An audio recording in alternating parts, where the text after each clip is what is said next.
What's up, guys? Welcome to this review of Booksmart, a coming-of-age comedy about two nerdy girls who are about to graduate from high school, only to find out that everyone else around them who was having fun and partying in their spare time got the exact same results as them, and they're all going to university. So what do? On graduation night, they decide to go out and party.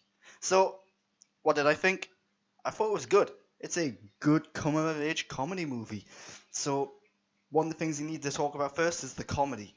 This is a comedy, so it has to be funny. There are some hilarious laugh out loud moments in this film. I'm going to go into spoilers later on and go into a bit more specifics about that, but when this film is funny, I thought it was really funny.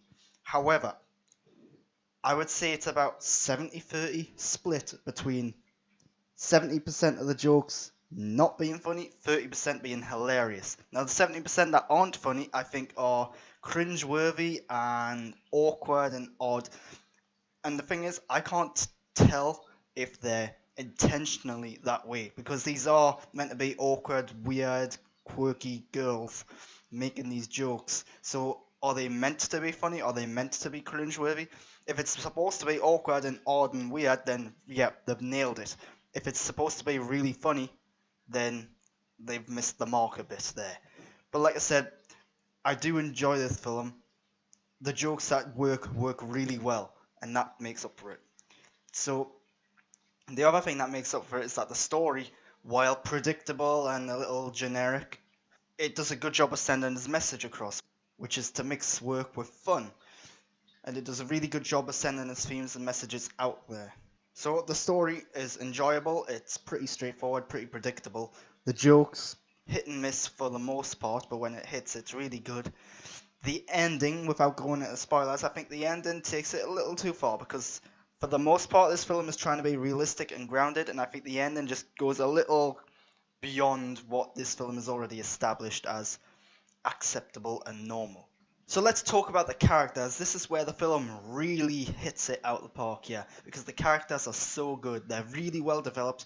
Each character has a distinct personality and characteristics that really makes them identifiable and unique. You can tell that each one of them is an individual, basically. The two lead characters, I don't know the actresses' names who play them, but they're really good. They're likable, even though they are, again, nerdy and weird. Not that that's a bad thing by any means, but they're supposed to be like the outcasts of the whole school that they're in. But they come across as likable. They are funny. I like their performances a lot. The acting across the board in this film is actually really quite good. But the characters are believable. They're realistic. I can tell you now, there were people in my high school which I can say, yep, that was that person. That was that person. So they've really got down the tropes of certain high school cliques and groups. It's really well done, and the dialogue is believable and realistic there as well. A lot of times when you get these high school set films or TV shows, the characters can come across as more adult than what they actually are, whereas in this film they actually seem like they're talking like high school kids would. The only little problem with the casting is that in typical Hollywood film fashion, a lot of the characters are played by actors and actresses who are way older than what they're actually meant to be. And for the most part, it's like acceptable. It's like, yeah, I can buy that you're that age even though you're not, but there are a few instances here and there where it's like, oh, you look way too old to be playing this role.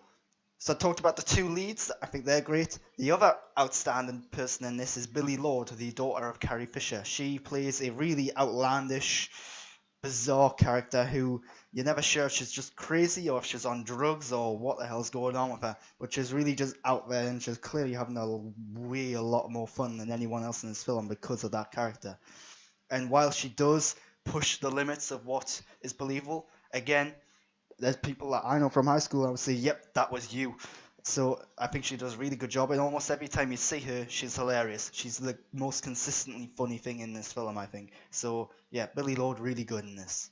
There are some bigger names in here, so Lisa Kudrow and Will Forte, for example, show up in here. There are a couple of other little cameos here, but the bigger stars in this are reduced to essentially cameos. So that's interesting. It's good how they're giving the spotlight to the lesser known actors and actresses and giving the bigger names smaller roles to like help them out basically. So I think that's quite an interesting move. So let's talk about the production. This is directed by Olivia Wilde, who's normally an actress. This is her directorial debut as well. It's pretty well directed, I've got to say. The film is well paced, it moves along really briskly, with a couple of exceptions towards the beginning, because the beginning I think it takes a little too long to establish what the actual story and the thrust of the narrative is. But once it's there, it moves along really briskly. It's a really fun, enjoyable film. So one of the bigger challenges she probably had with directing this is balancing the tone and the mood. Because yes, this is a coming of age comedy, but there's also dramatic moments in there. There's a stronger message and theme running throughout it about trying to be yourself essentially and not conforming to what other people want.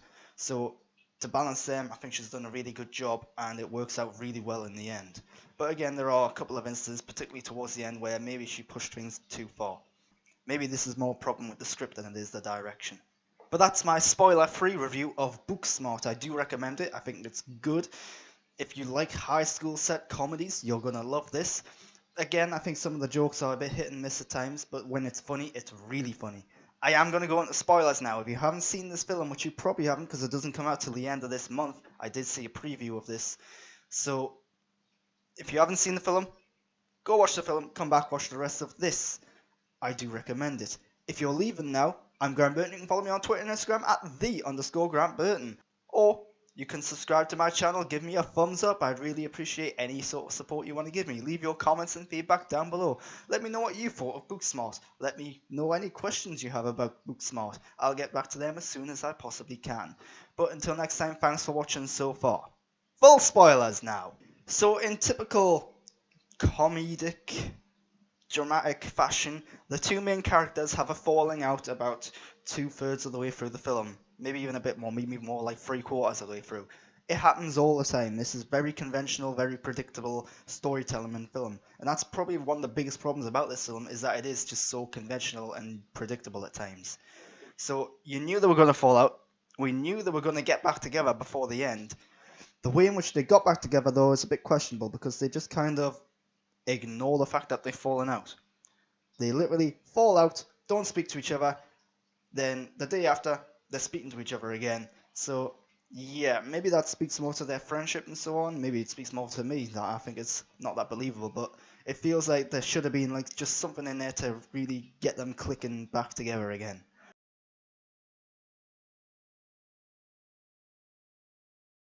So far I've talked about how the ending takes things a bit too far. Well, basically at the ending, one of them gets arrested. I'm fine with that. And they've then got to get to the graduation. I'm fine with that. The problem is they take a car and they basically go on a high-speed chase across the city or the town or whatever to get to their graduation, and they even go so far as to like crash through the fence and everything. Yet the whole point of this film is to basically have fun and let yourself loose a bit and don't worry too much about all the work all the time. But I think this goes a bit too far because now they've essentially become criminals. So yeah, I thought it just went too far in that it broke the rules of the believability of this world that they've already established. So throughout the film, it's constantly hinting at who these two characters, the two main characters, are going to end up in a relationship with. And guess what? That's exactly who they end up in a relationship with. So a bit predictable. The way that they foreshadow things in the film is either too on the nose or just not good, depending on how you view that. So one of the problems I had with this is that at a certain point in the film, one of the more annoying bully-like characters basically comes out and says, "Oh, I only behave like that in school in order to act cool." Okay, so you're not like that outside the school, and then they're getting along fine. Well, in my experience, that's not what happened to me. It's not what happened in real life, so I find that a bit of a hard sell. Basically, they're saying, "Oh, they're just bullies in school. They're not outside the school." Yeah, I didn't like that, and I didn't like how they outside the school everyone just seemed to be getting along. There was no rivalries or grudges. There weren't any hints or suggestions of people not liking each other. They were all literally just friends. Each group mingling with each other. It's like, no, that's just not how it happens. So yeah, I found that a bit of a hard sell. But yeah, that's all I've really got to say about Booksmart. It's a good film. I liked it. I laughed a lot at certain moments. I thought Billy Lord was great in it. The casting as a whole was great.